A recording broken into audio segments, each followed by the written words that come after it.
Je m'appelle Étienne Joubert et je suis maraîcher en permaculture depuis maintenant 8 années, après avoir été enseignant en histoire-géographie et après avoir été un petit peu chamboulé par la lecture de l'encyclique Laudato Si du pape François. Concrètement, je suis donc fils de paysan quand même, donc j'ai été dans ce milieu agricole depuis mon enfance, mais j'ai redécouvert en fait la beauté de ce travail manuel à travers en fait un parcours à la fois intellectuel et spirituel. J'habite donc près de Grenoble, entre le Vercors derrière moi et la Chartreuse devant moi. J'ai choisi de nommer mon entreprise dans le jardin de mon père pour 3 raisons. D'une part, parce que concrètement, je reprenais l'exploitation de mon papa. J'ai pas changé sur les dimensions, 1 hectare de terre maraîchère. J'ai pas changé sur sa localisation, sur pratiquement même les cultures réalisées. Mais je trouvais que ce nom-là évoquait aussi une autre dimension de ce que je voulais faire dans ce travail, à la fois m'ancrer dans un temps plus long, qui est celui de ma famille, de ma généalogie. Et en fait, dans le jardin de mon père, ça évoque une comptine qui s'appelle Auprès de ma blonde. Et cette chanson populaire est en fait l'histoire d'un chevalier Joubert pendant la guerre de Dévolution, donc au XVIIIe siècle. Donc ça faisait le pont entre mes études d'histoire et ma famille. Et puis il y a une troisième signification, c'est le P majuscule pour père, c'est-à-dire que je suis gestionnaire d'une petite portion de la création. Le métier de maraîcher me plaît beaucoup parce qu'il permet une grande diversité de cultures, parce qu'en permaculture, on joue sur les étages de production et sur la diversité, et notamment, qui dit légumes dit aussi fruits et fleurs, du coup, parce que les 3 éléments participent de la vie du potager, et parce qu'on a une terre extrêmement propice au maraîchage. On est sur les limons de l'Isère, qui, avant qu'elles soient endiguées au cours du XXe siècle, était une terre très fertile et l'Isère débordait régulièrement, et qu'on est à 10 minutes de Grenoble, et donc on a une population qui est demandeuse de produits alimentaires et notamment en légumes. Donc voilà, je ne me voyais pas de faire des céréales dans un terroir qui se prête au maraîchage. Dans mon précédent métier, donc de professeur, j'accompagnais des jeunes qui étaient désireux de connaître des choses, notamment sur leur histoire, sur la géographie. C'était dans la transmission. Et là, dans le métier actuel, c'est vrai que je suis essentiellement dans un travail solitaire.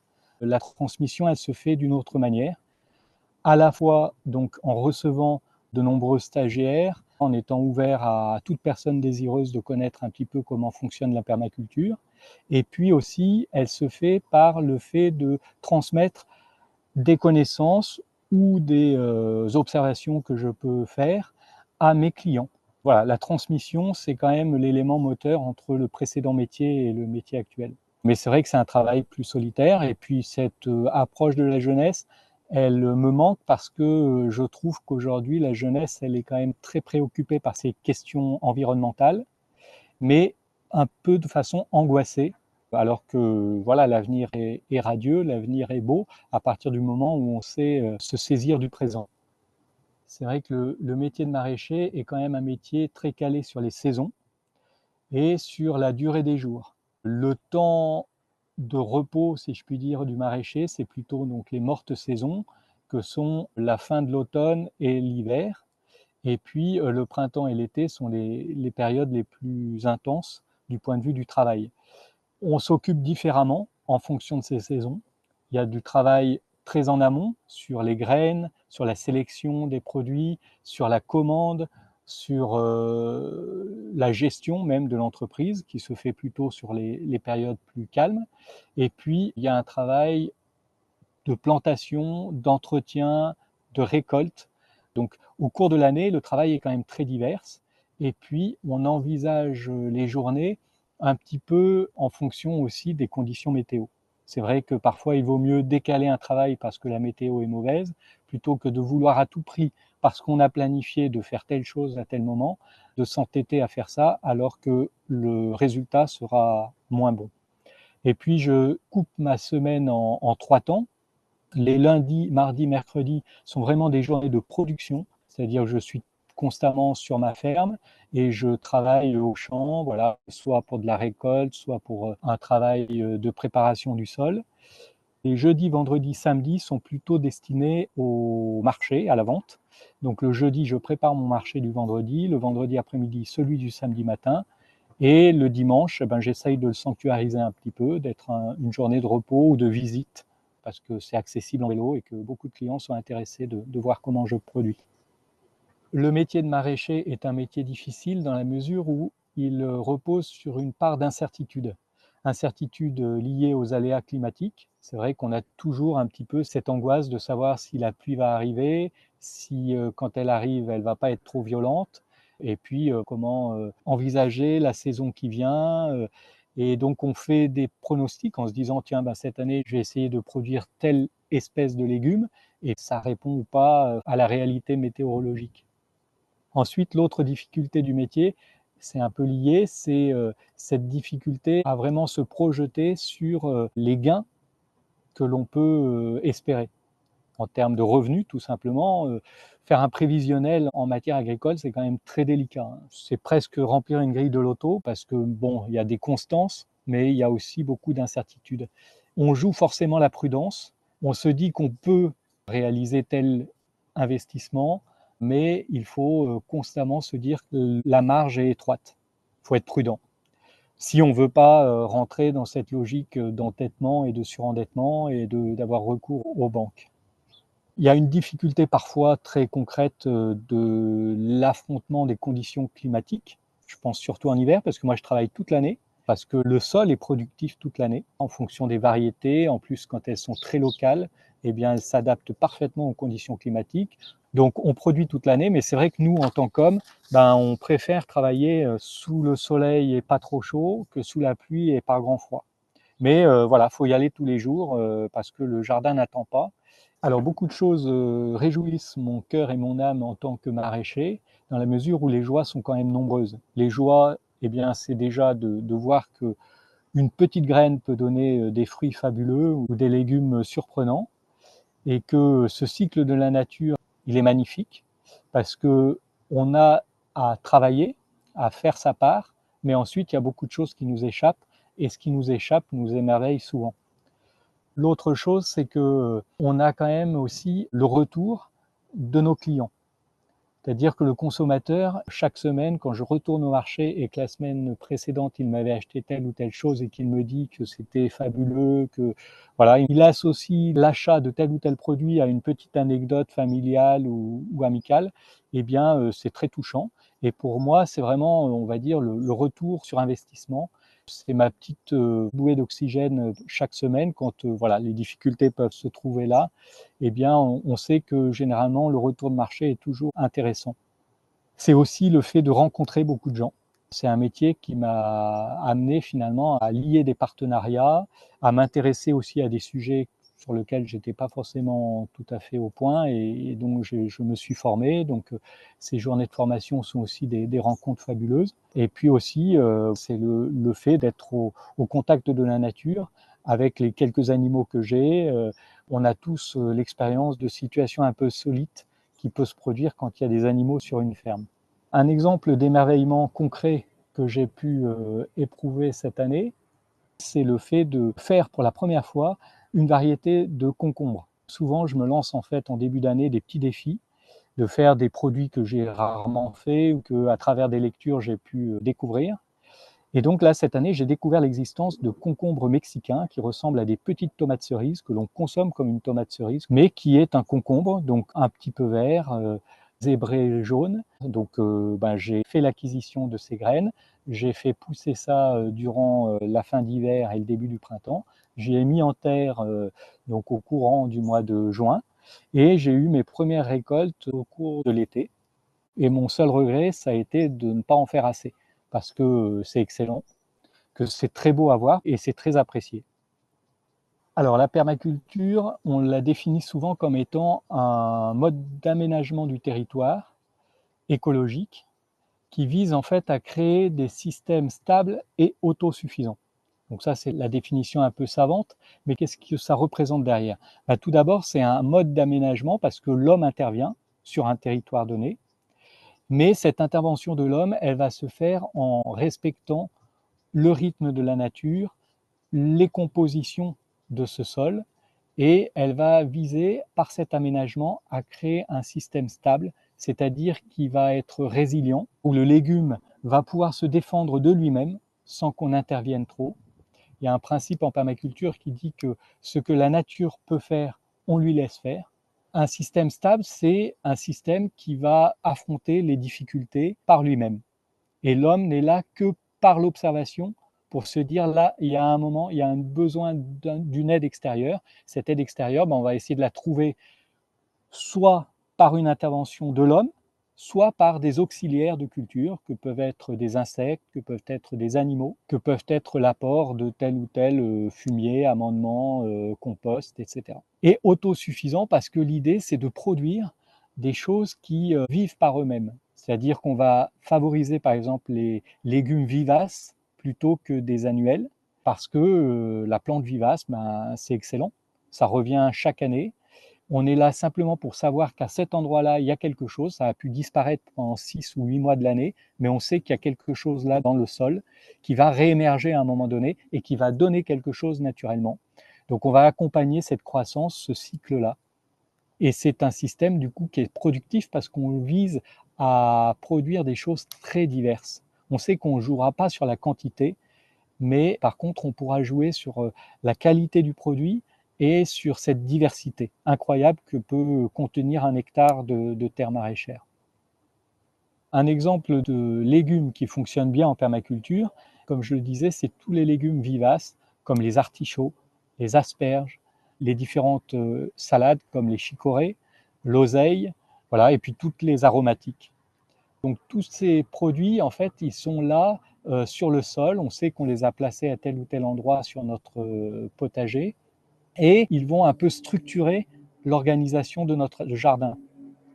Comme on ne les déplante pas, on ne les déplace pas, eh bien, c'est eux qui vont articuler les légumes qu'on va y mettre à côté parce qu'ils vont apporter un effet bénéfique ou au contraire, ils vont être un repoussoir pour certains parasites. Alors les livres que je peux recommander sur la permaculture, il y a le fameux livre Permaculture de l'expérience du Bec et Loin, qui est la ferme normande qui a un peu vulgarisé la permaculture agricole ces dernières années.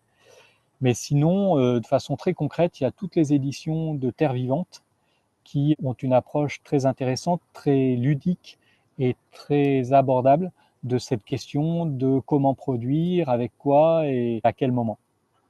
En permaculture, on insiste beaucoup sur la question du design, qui est en fait la façon d'organiser son territoire de façon à tirer le maximum de potentialité du sol. C'est vrai qu'on ne peut pas se détacher du territoire sur lequel nous sommes. La permaculture repose sur l'observation.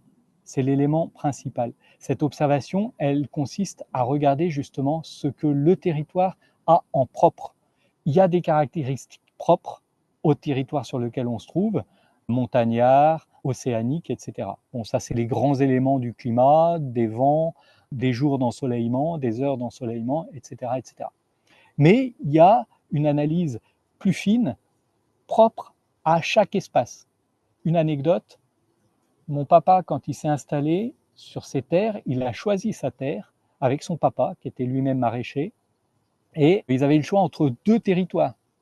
Ils n'étaient pas en permaculture, mais c'est le bon sens paysan que de regarder la qualité de ce sol. Donc ils ont gratté le sol entre les deux territoires sur lesquels l'achat était possible, et ils ont dit, celui-là est meilleur que celui-là. Pourquoi? Parce qu'il y a moins de cailloux, il y a un amendement naturel qui est plus important, parce que l'ensoleillement, l'orientation, la disposition, ne serait-ce que déjà d'avoir un terrain qui n'est pas morcelé, qui n'est pas accidenté. Il y a des avantages à avoir un terrain qui a telle ou telle qualité. Un jardin en permaculture est très différent d'un jardin en agriculture biologique, dans la mesure où on est vraiment sur l'image d'un potager familial où on essaye sur un territoire relativement petit d'avoir une diversité alimentaire de façon à ne pas nourrir sa famille tous les jours avec les mêmes produits. Donc, ce que vise un potager familial, on essaye de le dupliquer sur une production professionnelle. Mais la logique est la même. Moi-même, je mange mes produits, ce qui n'est pas le cas de beaucoup d'agriculteurs. Beaucoup d'agriculteurs ne mangent pas ce qu'ils produisent, soit parce que c'est très spécialisé comme production, soit parce que ils n'en éprouvent pas l'envie. Moi, mon jardin est destiné déjà à produire pour ma famille, pour le repas du quotidien. Donc, comme je n'ai pas envie de manger tous les jours des épinards, eh bien, je produis autre chose que des épinards. La finalité d'un jardin, c'est quand même une diversité alimentaire. On se dit que si c'est possible de le produire, on le produit. Alors, il faut s'intéresser à quel moment dans l'année, on peut le planter, le semer, le récolter. Mais souvent, ce qui me pousse à faire tel ou tel produit, c'est de me dire, tiens, mais ce produit-là, c'est très bon, j'aimerais bien en manger, je vais essayer de le produire. Et donc, c'est comme ça que je me suis amené à faire des pois chiches ou à faire des pois cassés ou à faire des flageolets dans mon jardin, année après année, et je me suis aperçu que ça produit et que ça vient. Ces découvertes-là, eh bien, on les propose à nos clients et on s'aperçoit que les clients sont très intéressés d'avoir du pois chiche frais au mois de juillet ou d'avoir du pois chiche sec au mois de septembre. Donc, ils nous accompagnent en fait dans nos découvertes culinaires. C'est à la fois mes découvertes que je propose à mes clients et puis mes clients eux-mêmes qui m'apportent des idées. Chacun arrive un petit peu avec ses envies, ses souvenirs, il m'en parle et j'essaye de le produire. C'est un cheminement en fait, c'est-à-dire que les clients m'apportent et moi j'apporte aussi aux clients.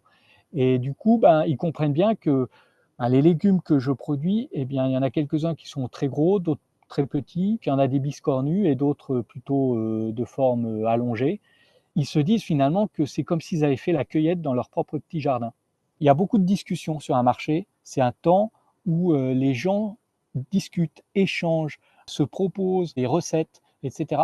Et donc tout ça fait que les gens petit à petit découvrent que oui, le légume peut avoir un aspect plus ou moins agréable, mais qu'il a forcément une possibilité d'être consommé.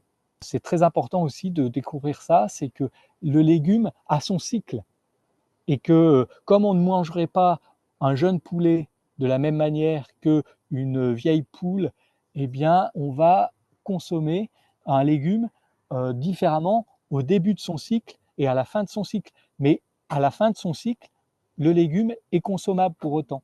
Il demandera un temps de cuisson différent, peut-être un assaisonnement différent, mais il reste un légume consommable. Donc pourquoi se dire on stoppe la vente d'un légume à un certain cycle? Le reste, ça serait du gaspillage. Le maraîcher apprécie théoriquement de manger des légumes. C'est vrai qu'il apprécie souvent l'art de la table. Il aime aussi connaître la façon dont ces légumes sont cuisinés. Ça, c'est vrai que souvent, je pose la question à mes clients de savoir comment ils le font parce que moi, j'ai telle ou telle méthode, telle ou telle habitude pour consommer des légumes parfois très courants. Et les horizons géographiques font que parfois il est consommé très différemment dans certaines familles. Et donc, c'est très intéressant. On insiste souvent sur l'éthique de la permaculture à travers 3 piliers: prendre soin de la terre, prendre soin de l'humain et partager équitablement. Et il est vrai qu'il y a un lien souvent entre prendre soin de la terre et prendre soin de l'humain. Pourquoi? Parce que prendre soin de la terre, c'est considérer qu'il y a une vie qui est florissante et que cette vie, eh bien, elle a une importance pour notre propre vie. On prend soin de l'humain parce qu'il y a quand même l'idée aussi de nourrir les hommes, nos contemporains, nos proches, et qu'on veut les nourrir sainement et avec des produits qui plaisent et qui nourrissent. De ma pratique, j'ai tiré quelques enseignements, notamment concernant l'aléatoire. Cette incertitude parfois liée à ce métier m'a fait découvrir le fait d'être davantage dans l'acceptation du don. Ça développe une certaine sérénité, un apaisement qui n'est non pas du fait de se dire bon il y a pas d'obstacle, mais simplement de se dire qu'il y aura les ressources pour passer cet obstacle. En fait, il y a un principe en permaculture qui dit le problème est la solution. Parfois, de ce problème qui émerge, on se retrouve à trouver des solutions très originales. Une anecdote, par exemple, il y a une année où j'ai eu très peu de production de pommes de terre. Et je me suis dit: «Bon, bah, là, c'est catastrophique. Qu'est-ce que je vais vendre, au cœur de l'hiver?» Au cœur de l'hiver, j'ai vendu des pissenlits. J'ai vendu de la bourrache parce que la bourrache avait semé tout le printemps et l'été et le fin d'automne et tout, je me retrouvais avec des terrains très envahis de bourrache. Je me suis aperçu que la bourrache se consommait très bien comme un peu un épinard et donc j'ai proposé ça et ça a fonctionné. Donc voilà, ça demande plus d'inventivité, de réactivité. Et puis l'aléatoire, il nous fait découvrir aussi la sobriété. Il y a parfois des besoins qu'on se crée. L'aléatoire, il vient perturber en fait un petit peu l'exceptionnel ou peut-être le petit caprice qu'on aurait pu s'octroyer. Mais il ne vient pas attaquer les fondamentaux. Parce qu'encore une fois, la nature, elle est quand même solide et elle produit. C'est possible d'être épanoui dans ce métier-là d'agriculteur. C'est possible aussi de changer de métier au cours de sa vie. Ça ouvre des opportunités incroyables. Moi, je dirais que ça a été un gain de joie et de rencontre que d'avoir fait ce pas-là. Soyez audacieux, osez le changement, mais ne vous lancez pas dans des projets déraisonnables.